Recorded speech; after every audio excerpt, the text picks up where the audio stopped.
Antes de comenzar no olvides suscribirte, darle like y comentar. Puedes seguirme en mis redes sociales para apoyarme y proponerme nuevas historias. Videos todos los lunes, miércoles, viernes y domingos.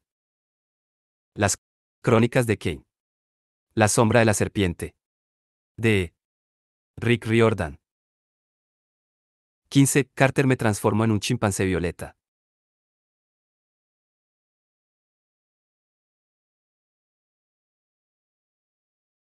¿Gominolas? En serio. Esa parte no la había oído. Mi hermana nunca deja de sorprenderme. Y no, Sadie, eso tampoco es un cumplido. La cosa es que, mientras Sadie vivía su drama romántico sobrenatural, yo me enfrentaba a un capitán de barco asesino con hacha, que al parecer quería cambiarse el nombre por Filo incluso más ensangrentado. Retrocede, dije al demonio. Es una orden. Filo ensangrentado emitió un zumbido que podría ser una carcajada. Inclinó la cabeza y giró a la izquierda, como en un número de baile de Elvis Presley, y abrió un agujero en la pared. Entonces volvió a encararse a mí, con los hombros llenos de astillas. Tengo otras órdenes, zumbó. Órdenes de matar. Embistió como un toro. Después del desastre que acababa de ocurrir en el Serapeum, un toro era lo último a lo que quería enfrentarme. Extendí el brazo con el puño cerrado. Agui. El jeroglífico de golpear brilló entre nosotros. Un puño de energía azul impactó contra Filo ensangrentado, lo sacó por la puerta y le hizo atravesar la pared del camarote de enfrente. Un golpe así habría dejado inconsciente a un ser humano, pero me llegó el sonido de Fe, saliendo de entre los escombros y zumbando furioso. Intenté pensar. Estaría muy bien seguir atizándole con ese jeroglífico una y otra vez, pero la magia no funciona así. Cuando se pronuncia una palabra divina, luego no puede utilizarse en unos minutos, a veces horas. Además, las palabras divinas son magia de primera categoría. Algunos magos necesitan años de estudio antes de dominar un solo jeroglífico. Yo había descubierto por las malas que utilizarlas demasiado consumía la energía muy rápido, y a mí no me quedaba mucha. Primer problema, mantener al demonio lejos de Sia. Aún no había recobrado la conciencia y estaba indefensa del todo. Reuní tanta magia como pude y dije: Eneda. Proteger. Una luz azul resplandeció en torno a ella. Durante un momento horrible, mi mente volvió al día en que encontré a Sia en su tumba acuosa, la primavera anterior. Sí despertaba rodeada de energía azul y pensaba que volvía a estar prisionera. Oh, Sia, dije. No pretendía matar. Filo ensangrentado se levantó entre los escombros del camarote de enfrente. Llevaba una almohada de plumas empalada en la cabeza, y las pelusas de ganso le iban cayendo por todo el uniforme. Corrí hasta el pasillo y me dirigí a la escalera, mirando atrás para cerciorarme de que el capitán iba detrás de mí y no al camarote decía. Por suerte, me pisaba los talones. Subí a cubierta y grité. Sedne. El fantasma no estaba. La tripulación de luces se había vuelto loca, las esferas zumbaban frenéticas de un lado a otro, se daban topetazos contra las paredes, giraban alrededor de las chimeneas, y subían y bajaban la plancha sin motivo aparente. Supongo que, sin las instrucciones de Filo ensangrentado, no sabían qué hacer. El barco de vapor bajaba a la deriva por el río de la noche, haciéndose por la corriente como un borracho. Pasamos por los pelos entre dos rocas abruptas que habrían pulverizado el casco, y luego caímos por una catarata y nos dimos un golpe que me dejó la mandíbula temblando. Miré hacia la cabina y vi que no había nadie al timón. Era un milagro que aún no hubiéramos chocado contra nada. Tenía que recuperar el control del barco. Corrí hacia la escalera. A medio camino, Filo ensangrentado salió de la nada. Bajó la cabeza para dar un tajo horizontal hacia mi abdomen y me rajó la camiseta. Si hubiera estado un poco más gordo. No, no quería ni pensarlo. Retrocedí con torpeza, llevándome una mano al ombligo. Solo tenía un rasguño, pero ver la sangre en mis dedos me mareó un poco. Menudo guerrero. Me reprendí. Por suerte, Filo ensangrentado tenía la hacha atascada en la pared. Intentaba liberarse, mientras refunfuñaba, nuevas órdenes, matar a Carter Kane. ¿Llevarle a la tierra de los demonios? Asegurarme de que es solo un viaje de ida. ¿La tierra de los demonios? Subí los escalones de dos en dos y entré en la timonera. La espuma que estaba levantándose alrededor del barco sugería que habíamos entrado en unos rápidos. Una columna de piedra surgió de entre la niebla y raspó contra el casco a estribor, llevándose parte de la borda. Nos inclinamos a un lado y ganamos velocidad. En algún lugar por delante de nosotros, 1 millón de toneladas de agua rugían al precipitarse hacia el vacío. Íbamos directos hacia una catarata. Miré a mi alrededor, buscando tierra firme a la desesperada. Apenas se veía nada por culpa de la densa niebla y la luz gris y apagada de la Duat, pero a unos 100 metros de la proa me pareció ver fuegos encendidos y una línea oscura que podría ser una playa. La tierra de los demonios sonaba mal asunto, pero no tan malo como caer por una catarata y partirnos en 1000 pedazos. Así que arranqué la cuerda de la campana de alarma y amarré el timón de forma que nos llevara a la costa. Matar a Kane. La bota bien lustrada del capitán me golpeó en las costillas y me sacó a través de la ventana de popa. El cristal roto me arañó la espalda y las piernas. Reboté contra una chimenea caliente y caí. Con fuerza contra la cubierta. Se me emborronó la vista. Me escocía el corte de la barriga. Sentía las piernas como si un tigre las hubiera usado como juguete para morder y, a juzgar por el dolor agudo de mi costado, la caída me había roto algunas costillas. Considerándolo todo, no estaba haciendo mi mejor combate. Hola. Horus habló en mi mente. ¿Tenías pensado pedir ayuda en algún momento o te parece bien morir tú solo? Perfecto, le solté, el sarcasmo me ayuda muchísimo. Lo cierto era que no creía tener la energía suficiente para invocar mi avatar, ni siquiera con la ayuda de Horus. La lucha contra el toro Apis me había dejado casi exhausto, y eso era antes de que me persiguiera un demonio hacha y saliera volando por una ventana. Me llegaban los sonidos de filo ensangrentado bajando las escaleras pesadamente. Intenté levantarme, pero estaba a punto de desmayarme por el dolor. ¿Un arma?, dije a Horus. Necesito un arma. Metí la mano en la Duat y saqué una pluma de avestruz. ¿En serio? Grité en voz alta. Horus no respondió. Mientras tanto, los tripulantes luminosos se movían en zigzag, frenéticos, y el barco cargaba desbocado contra la costa. Ya podía distinguir mejor la playa, arena negra salpicada de huesos y chorros de gas volcánico que salían disparados de grietas ardientes. De maravilla. Era justo el lugar donde más me apetecía estrellarme. Solté la pluma de avestruz y volví a buscar en la Duat. En esa ocasión saqué 2 armas que ya conocía, el cayado y el látigo, los símbolos del faraón. El cayado era un bastón de pastor dorado y rojo, con la punta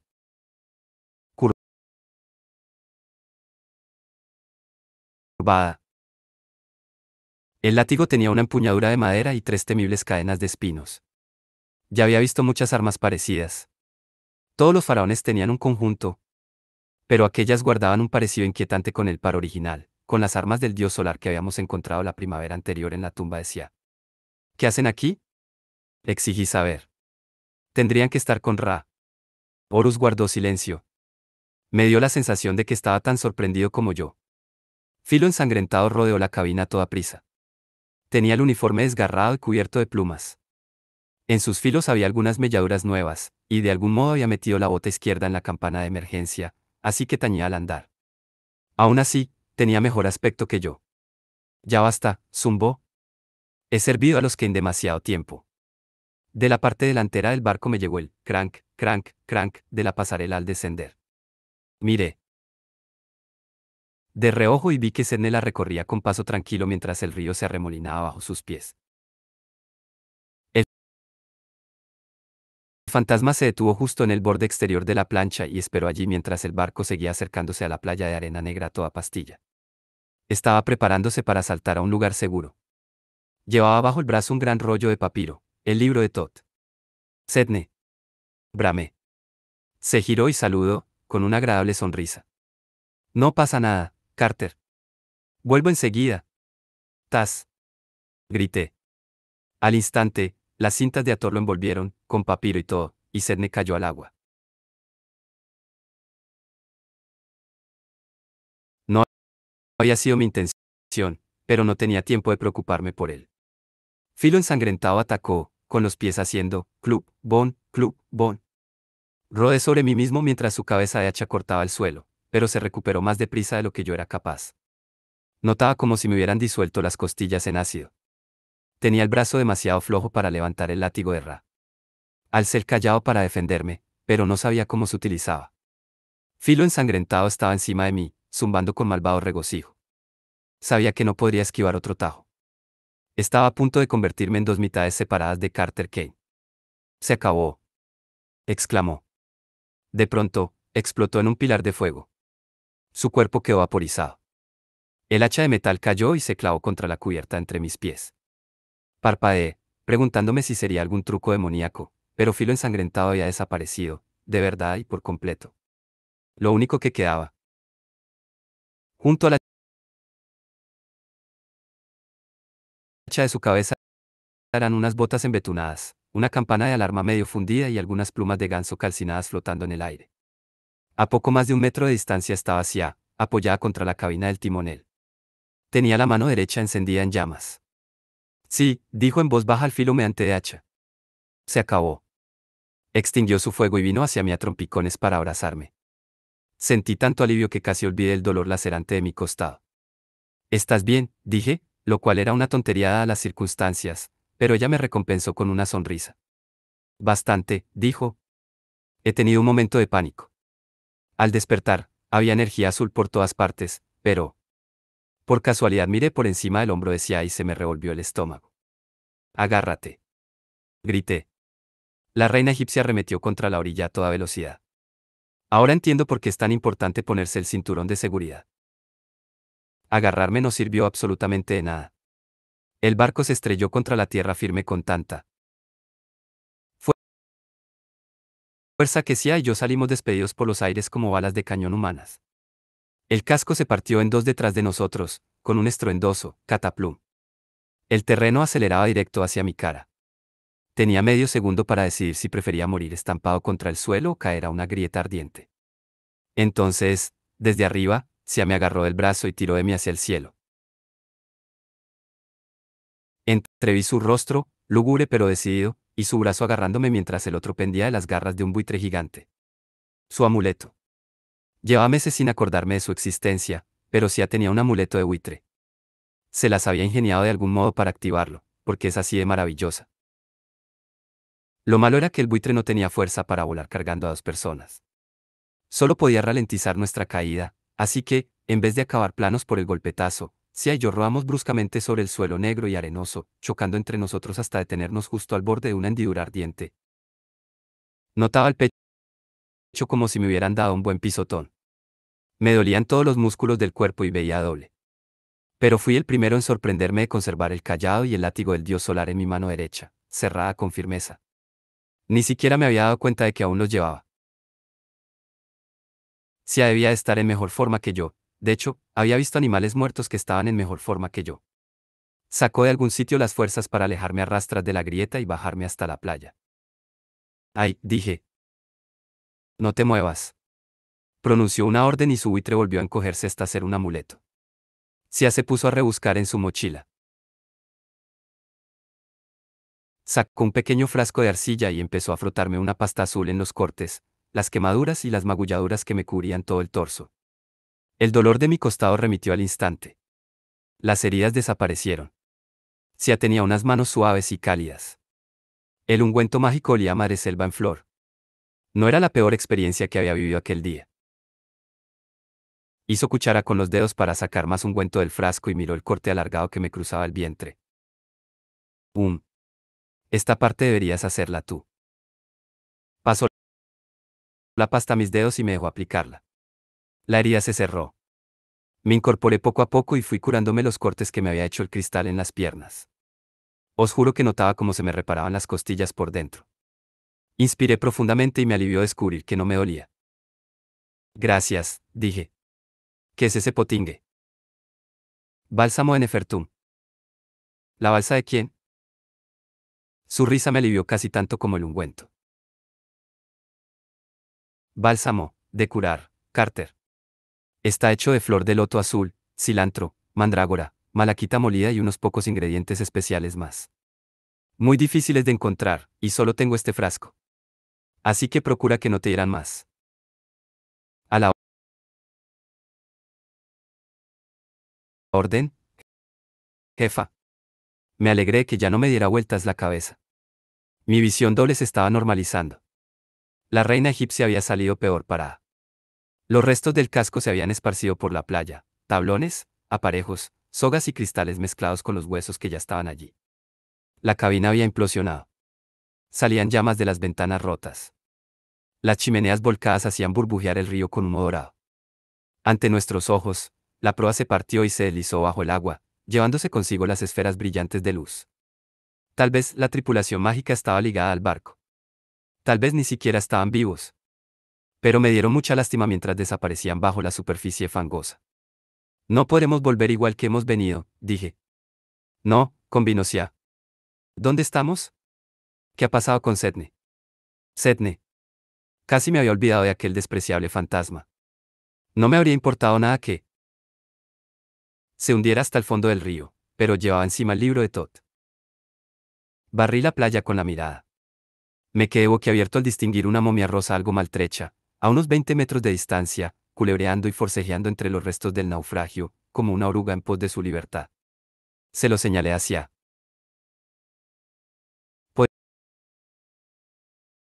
Podríamos dejarlo como está, pero es que lleva el libro de Todd. Me dedicó una de esas sonrisas crueles que me hacían dar gracias por no ser su enemigo. No hay prisa. No es que vaya a llegar muy lejos. ¿Qué me dices de una merienda campestre? Me gusta tu forma de pensar. Sacamos nuestras provisiones e intentamos ordenarlas como mejor pudimos. Yo aporté agua embotellada y unas barras de proteínas. Ese soy yo, el Boy Scout. Comimos y bebimos mientras observábamos los intentos de huida de nuestro fantasma rosa envuelto para regalo. ¿Cómo hemos acabado aquí, exactamente? Preguntó Sia. El escarabajo dorado aún relucía en su cuello. Me acuerdo del Serapeum, del toro Apis y de la habitación con luz del sol, pero luego lo tengo todo borroso. Le expliqué lo que había pasado tan bien como pude, su escudo mágico de escarabajo y sus repentinos e impresionantes poderes de Hepri, con los que había asado al toro Apis y casi así misma. Le conté cómo la había llevado de vuelta al barco y cómo se había vuelto loco Filo. Ensangrentado. Se hizo una mueca. Concediste permiso a Sene para que diese órdenes a Filo ensangrentado. Ajá. He tenido mejores ideas. Y él nos ha traído aquí, a la tierra de los demonios, el lugar más peligroso de toda la Duat. Había oído hablar de la tierra de los demonios, pero no sabía gran cosa de ella. En aquel momento no quería aprender. Había escapado tantas veces de la muerte aquel día que solo tenía ganas de quedarme allí sentado, descansar y hablar con Sia, y tal vez observar los esfuerzos de Sene por llegar a algún sitio metido dentro de su capullo. ¿Tú, estás bien? Pregunté a Sia. O sea, lo digo por eso del dios Solari. Se le perdió la mirada entre el tosco paisaje de arena negra, huesos y fuego. No hay mucha gente que tenga buen aspecto a la luz de los chorros de gas volcánico hipercaliente. Sia lo lograba. Carter, quería decírtelo, pero es que ni yo entendía lo que me estaba pasando. Tenía mucho miedo.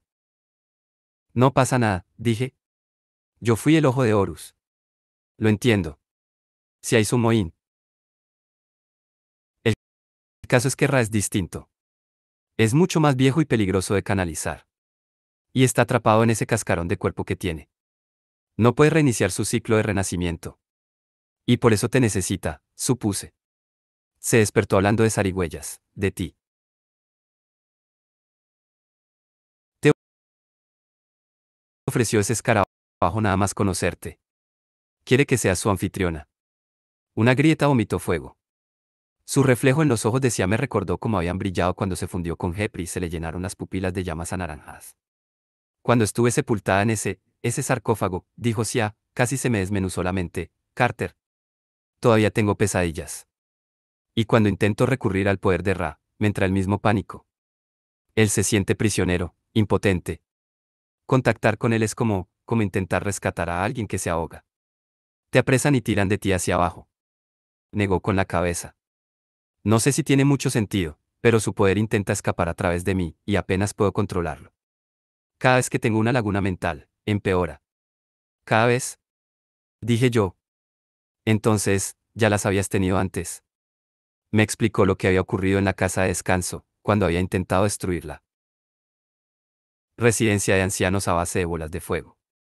Era un detallito que a Sadie se le había olvidado comentar. Ra es demasiado poderoso, dijo Sia, y yo demasiado débil para controlarlo. En las catacumbas, con el toro Apis, podría haberte matado. Pero no lo has hecho, respondí. Me has salvado la vida, otra vez. Sé que es difícil, pero puedes controlar el poder. Ra tiene que escapar de su encierro. ¿Sabes lo de la magia con la sombra que Sadie quiere probar con Bes? Me da en la nariz que no funcionaría con Ra. El dios solar necesita renacer. ¿Tú comprendes lo que es eso? Creo que por eso te entregó a Hepri, el sol naciente. Señalé su amuleto de escarabajo. Tú eres la clave para traerlo de vuelta. Se dio un mordisco a su barrita de proteínas. Esto sabe a espuma de embalar. Sí, coincidí. No está tan bueno como los macho nachos. Aún te debo aquella cita para merendar en el centro comercial. Río flojito. Ojalá pudiéramos tenerla ahora. Lo normal es que las chicas no estén tan ansiosas por salir conmigo. Tampoco es que se lo haya pedido a. Se inclinó hacia mí y me besó. Había imaginado 1000 veces aquel momento, pero me pilló tan desprevenido que se me notó la sorpresa. Solté mi barrita de proteínas e inspiré la fragancia de canela. Cuando se apartó, me quedé boqueando como un pez. Dije algo parecido a un mujún. Es bueno, Carter, dijo. Y gracioso. Y, a pesar de que acaban de tirarte por una ventana y que has salido despedido por una explosión, hasta eres guapo. También has sido muy paciente conmigo. Pero tengo miedo. Nunca he podido conservar a nadie que me importase. Mis padres, Iskandar. Si no tengo la fuerza para controlar el poder de Ra y te hago daño. No, no, me apresuré a decir. No lo harás, Sia. Ra no te eligió porque seas débil. Te eligió por ser fuerte. Y, bajé la mirada hacia el cayado y el látigo que estaban a mi lado. Estos trastos han aparecido porque sí, pero creo que, en el fondo, hay un motivo. Tendrías que empuñarlos. Hice ademán de entregárselos, pero ella me dobló los dedos sobre las armas. Quédatelos, dijo. Tienes razón en que no están aquí por casualidad, pero han aparecido en tus manos. Puede que sean las herramientas de Ra, pero el faraón debe ser Horus. Las armas parecieron calentarse, o tal vez fuese que Sia me había cogido las manos. La perspectiva de usar el cayado y el látigo me ponía nervioso. Había perdido mi jopez, la espada que llevaban los guardias del faraón, y había obtenido las armas del propio faraón. Y no eran las de un faraón cualquiera, ojo, sostenía las herramientas de Ra, el primer rey de los dioses. Yo, Carter Kane, un chico de 15 años que había aprendido con su padre, que aún no se afeitaba bien del todo y no sabía qué ponerse para un baile escolar, de algún modo había sido considerado digno de las armas mágicas más poderosas de la creación. ¿Por qué estás tan segura? Pregunté. ¿Cómo van a ser para mí? Sia sonrió. A lo mejor es que voy entendiendo mejor a Ra. Él necesita el apoyo de Horus. Yo te necesito a ti. Traté de pensar algo que decir, o de reunir el valor para un nuevo beso. Jamás habría visualizado mi primera cita en una orilla llena de huesos en la tierra de los demonios, pero en aquel momento no habría cambiado de lugar por nada del mundo. Entonces oí un golpe, el sonido de alguien dándose un cabezazo contra un madero grueso. Sedne soltó una palabrota amordazada. Había conseguido reptar hasta un fragmento roto de la quilla. Aturdido y desequilibrado, rodó hasta el agua y empezó a hundirse. ¿Será mejor que lo pesquemos? Dije. Sí, coincidió Sia. No queremos que el libro de Todd sufra daños. Recogimos a Sedne y lo llevamos a la playa. Sia puso mucho cuidado en desencantar solamente las cintas que le rodeaban el pecho, para que pudiéramos sacarle el libro de Todd del sobaco. Por suerte, el rollo de papiro no parecía dañado. Sedne dijo. MMM. Lo siento, no me interesa, repliqué. Ya tenemos el libro, así que vamos a dejarte aquí. No me apetece que vuelvan a apuñalarme por la espalda, ni escuchar tus embustes. Sedne puso los ojos en blanco.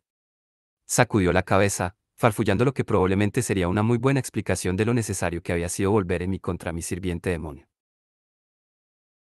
Se desenrolló el papiro y estudió el texto. A las pocas líneas, empezó a poner mala cara. Carter, esto es muy peligroso. Estoy leyéndolo por encima, pero aquí hay descripciones de los palacios secretos de los dioses, hechizos para obligarles a revelar sus nombres verdaderos, información para reconocer a los dioses sin importar la forma que adopten, alzó la mirada, temerosa. Con este conocimiento, Sedne podría haber armado un revuelo de los gordos. Lo único bueno, es que, por lo que he podido entender, la mayoría de estos hechizos solo puede ejecutarlos un mago vivo. Los fantasmas no podrían lanzarlos. A lo mejor, por eso nos ha mantenido tanto tiempo con vida, dije. Necesitaba nuestra ayuda para hacerse con el libro, y luego tenía pensado engañarnos para que lanzáramos los hechizos que le convenían. Sedne farfulló su desacuerdo. ¿Podemos encontrar la sombra de Apophis sin él? Pregunté hacia. MMMMM. Dijo Sedne, pero no le hice caso. Se estudió unas líneas más. A ver, Apophis. La sed de Apophis. Sí, aquí está.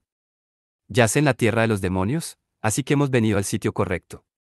Pero este plano, me enseñó una parte del rollo, tan repleta de jeroglíficos y dibujos que costaba distinguir que se trataba de un mapa.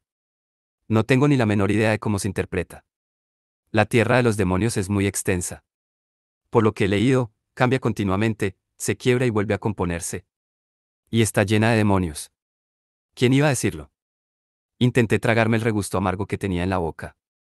O sea que aquí desentonamos tanto como los demonios en el mundo mortal. No podremos movernos sin que nos vean, y todo lo que nos crucemos querrá matarnos. Sí, respondió Sia. Y se nos acaba el tiempo. Tenía razón. No sabía qué hora sería en el mundo mortal, pero habíamos descendido a la Duat. Bien avanzada la tarde. A aquellas alturas ya podía haberse puesto el sol. Se suponía que Walt no iba a sobrevivir más allá del ocaso.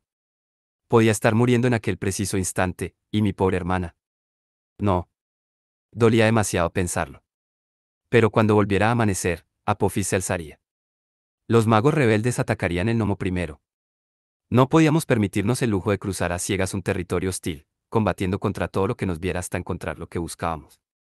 Miré furioso a Sedne. Supongo que podrás guiarnos hasta la sombra. Asintió. Me giré hacia Sia. Si hace o dice cualquier cosa que no te guste, incinéralo. Será un placer. Ordené a las cintas que se retiraran solo de su boca. Por el sagrado Horus, amiguete.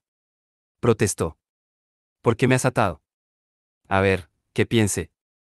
A lo mejor es porque has intentado que me maten. Ah, por eso. Sedne suspiró. Mira, chico, si vas a exagerar de esa manera cada vez que intente matarte, exagerar. Se invocó una bola de fuego en su mano. Vale, vale. Dijo Sedne. Mira, ese capitán demonio iba a volverse en tu contra de todas formas. Yo solo he quitado piedras del camino. Y tenía una buena razón. ¿Era necesario que nos trajera aquí, a la tierra de los demonios, o no? Tu capitán nunca habría aceptado ese rumbo si no pensara que podía matarte. Esto es su tierra natal. Los demonios no traen a los mortales aquí nunca, excepto como aperitivos. Tuve que obligarme a recordar que Sedne era un maestro del engaño. Cualquier cosa que me dijera sería una trola igual de gorda que un toro apis. Blindé mi fuerza de voluntad contra sus palabras, pero seguía costándome esfuerzo no verles el sentido. Así que ibas a dejar que Filo ensangrentado me matara, dije, pero era por una buena causa. Venga, hombre, sabía que podías con él, dijo Sedne. Sia levantó el papiro. Y por eso intentabas escapar con el libro de Tot. Escapar. Iba a explorar el camino. Quería encontrar la sombra para poder llevaros con ella. Pero no importa. Si me soltáis, todavía puedo guiaros hasta la sombra de Apophis, y sin que os vea nadie. ¿Cómo? Preguntó Sia. Sedne resopló, indignado. Yo ya practicaba la magia cuando tus antepasados estaban en pañales, muñeca. Y, si vienes, cierto que no puedo lanzar todos los hechizos mortales que querría, miró con nostalgia el libro. De Tot, también he aprendido algún truquillo que solo podemos hacer los fantasmas. Desatadme y os lo enseñaré. Miré hacia y supe que estaba pensando lo mismo que yo, que era muy, muy mala idea, pero que no teníamos ninguna mejor. No puedo creerme que nos lo estemos planteando en serio, refunfuñó. Sedne sonrió de oreja a oreja.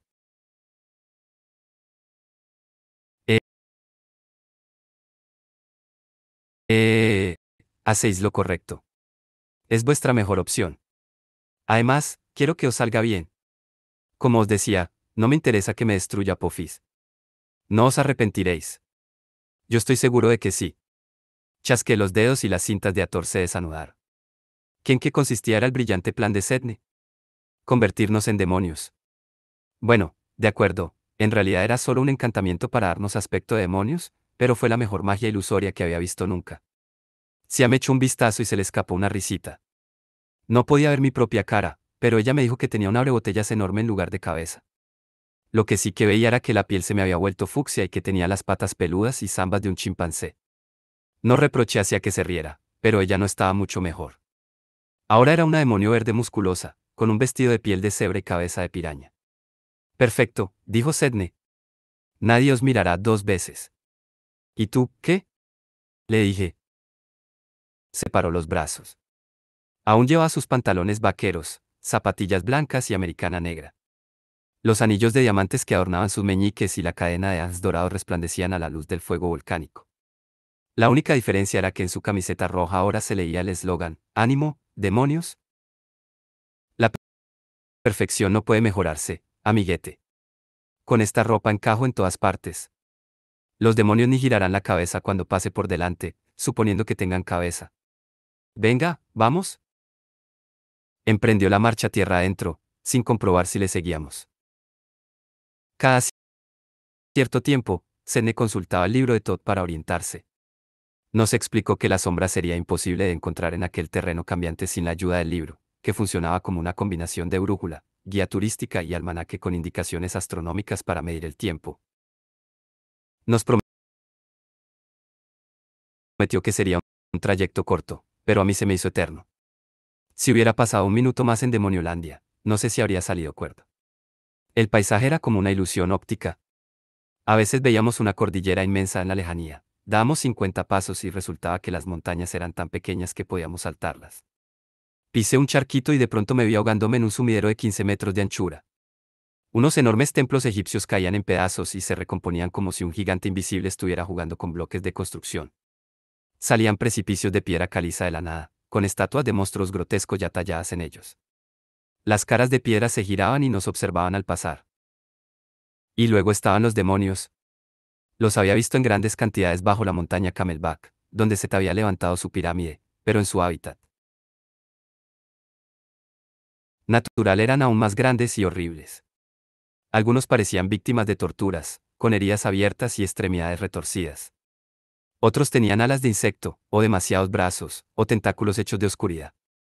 En cuanto a sus cabezas, estaban bien representados todos los animales del zoo y todos los complementos de una navaja suiza. Los demonios deambulaban en hordas por el terreno oscuro. Algunos construían fortalezas. Otros las echaban abajo. Vimos al menos una docena de batallas a gran escala. Los demonios alados trazaban círculos en el aire cargado de humo, y a veces capturaban algún monstruo más pequeño y despistado y se lo llevaban. Pero ninguno de ellos nos molestó. Mientras avanzábamos con dificultad, fui notando más y más la presencia del caos. Un remolino helado se inició en mis tripas y se difundió por mis extremidades, como si se me congelaran los glóbulos rojos. Había sentido lo mismo una vez en la cárcel de Apophis, cuando la enfermedad del caos había estado a punto de acabar conmigo, pero aquel lugar parecía incluso más venenoso. Después de un rato, comprendí que todo lo que había en la tierra de los demonios estaba siendo absorbido desde la dirección hacia la que avanzábamos. El terreno entero estaba combándose y desmoronándose, y el tejido de la materia se deshilachaba. Supe que esa misma fuerza estaba tirando de las moléculas de mi cuerpo. Sia y yo deberíamos haber muerto. Pero, aun con lo intensos que eran el frío y las náuseas, tuve la impresión de que deberían haber sido peores. Había algo protegiéndonos, una capa invisible de calor que mantenía a raya el caos. «Es ella», dijo la voz de Horus con un respeto reticente. «Rano sustenta». Miré hacia. Aún tenía aspecto de demonio verde con cabeza de piraña, pero el aire titilaba a su alrededor como el vapor del asfalto caliente.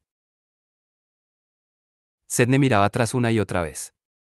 En todas ellas parecía sorprenderse de que siguiéramos vivos. Pero se encogía de hombros y seguía adelante. Los demonios empezaron a escasear. El terreno se volvió aún más retorcido. Las formaciones rocosas, las dunas, los árboles muertos y hasta las columnas de fuego se combaban hacia el horizonte. Llegamos a una llanura repleta de cráteres y salpicada de lo que parecían flores de loto negras y gigantescas. Crecían con rapidez, extendían sus pétalos y explotaban.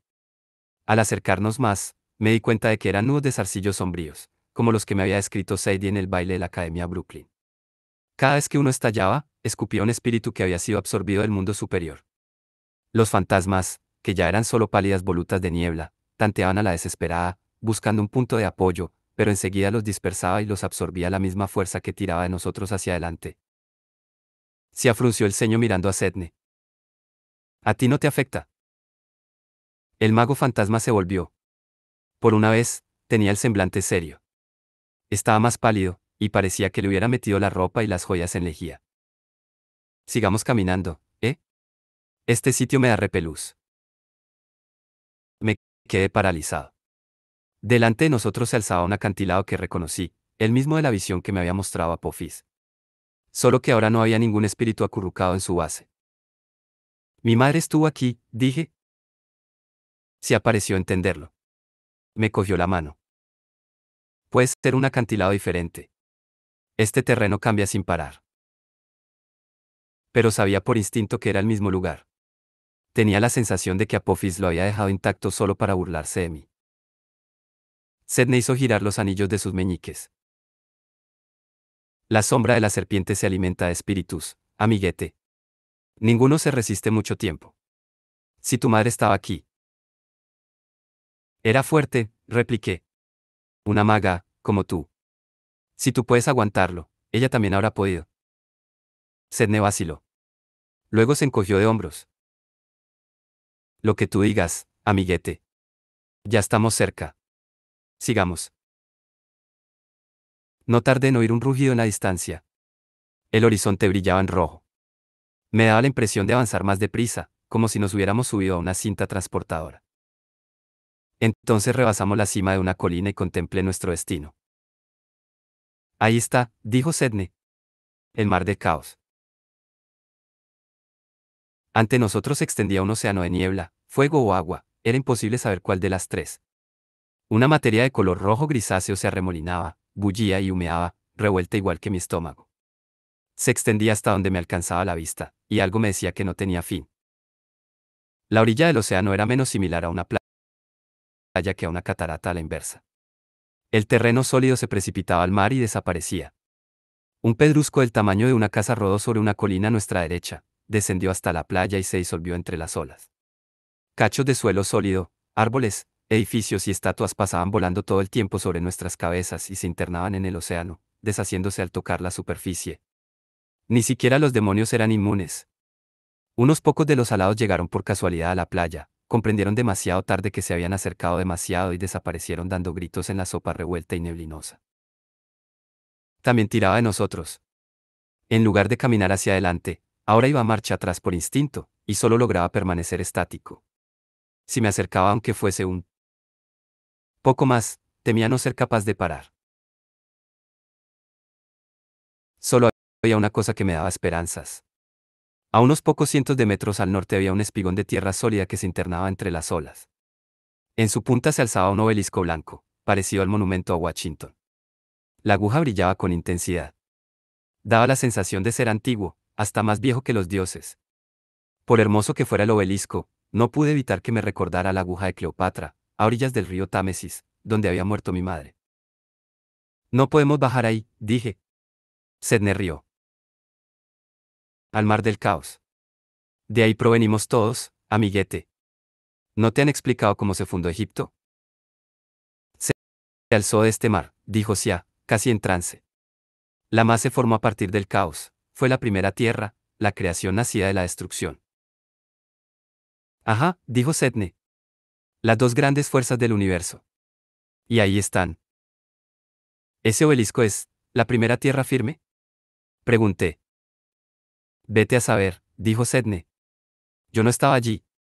Pero sí que es el símbolo de la Maat, eso seguro. Todo lo demás es el poder de Apophis, que siempre echa mordiscos a la creación, siempre devora y destruye.